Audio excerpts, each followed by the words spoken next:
Warzone starts with you dropping. So choosing where to drop depends on two things. You want to drop somewhere where there are contracts and where there's a buy station. The reason you want contracts is to get money, and the reason you want a buy station is so that you can spend that money on a loadout drop. So some of our favorite places to drop are farmland, military base, and lumber.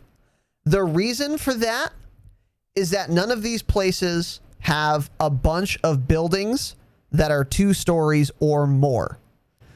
So places you want to avoid, for example, would be downtown, because it has a million buildings that are literally 16 stories tall, and you can get shot out of 8 billion windows. You also want to avoid like prison, because it's so out of the way. There's usually not a buy station there. And even if there are contracts, it's like you're so far away from everything else that you're going to spend a lot of time traveling once you're done there. And that time traveling is time you could have otherwise spent looting or killing or doing other contracts. So I would say avoid prison and avoid downtown. Would you add anything else to the avoid list, Tanner? I don't think I've ever seen a zone land close to prison at all that I can remember. It's such a bad spot to land. It's also a bait because people will go underneath and go through all the levels, and you'll get stuck in there and lost, honestly.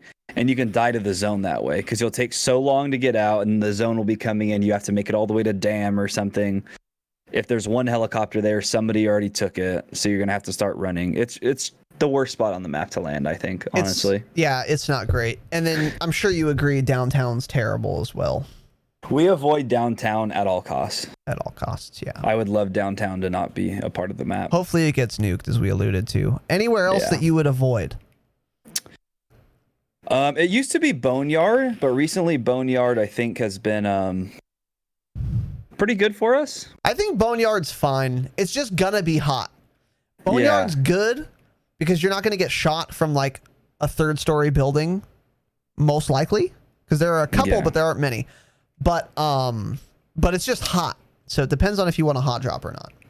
I don't really enjoy airport either. At least the part where all the hangars are. It's a bait to land there, especially if you have to run out in the open. You just get killed from too many directions there. You can get sniped from a very long distance there. A lot of line of sights around there, and they'll fuck you up. So I would not recommend that. And then what's your favorite drop spot? Farmland for sure. Farmland, yeah. Okay. Well, farmland or lumber. I kind of tie them in as one. That's how I usually think of them. But both of those are they're very good close ones. Yeah. And then Millie's usually our second. Yeah. Yeah.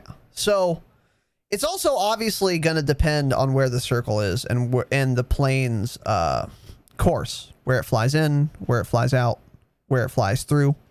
So as a rule of thumb, if you choose somewhere that is far away from where the plane initially flies in, and or somewhere that's way outside of the circle, the first circle, you can expect fewer enemies to be present where you drop. So for example, if the plane flies in here and the circle's like here and you want to drop in there, so you're going to have to wait in the plane for like a minute, by the time you drop wherever you're going, there's probably not going to be anyone there. And then on the flip side of that, if you're just smashing your fucking jump button immediately, and then you just drop wherever the plane is, where it can first let you out, expect it to be hot as fuck. So there are certain spots that are going to be hot most of the time regardless, like Boneyard. But a lot of the times, it's just the sooner you drop, the hotter it's going to be. And the later you drop, the more cooled down it's going to be. If you're going for wins, I would not recommend hot dropping. Because you can hot drop, and then the guy in front of you picks up an M4, and you haven't found a gun yet, and now you're fucking dead. You can just get unlucky often hot dropping. So if you're trying to just have fun or trying to go for a super high kill game, obviously you want a hot drop. But, you know, it's not the most consistently good strategy to use.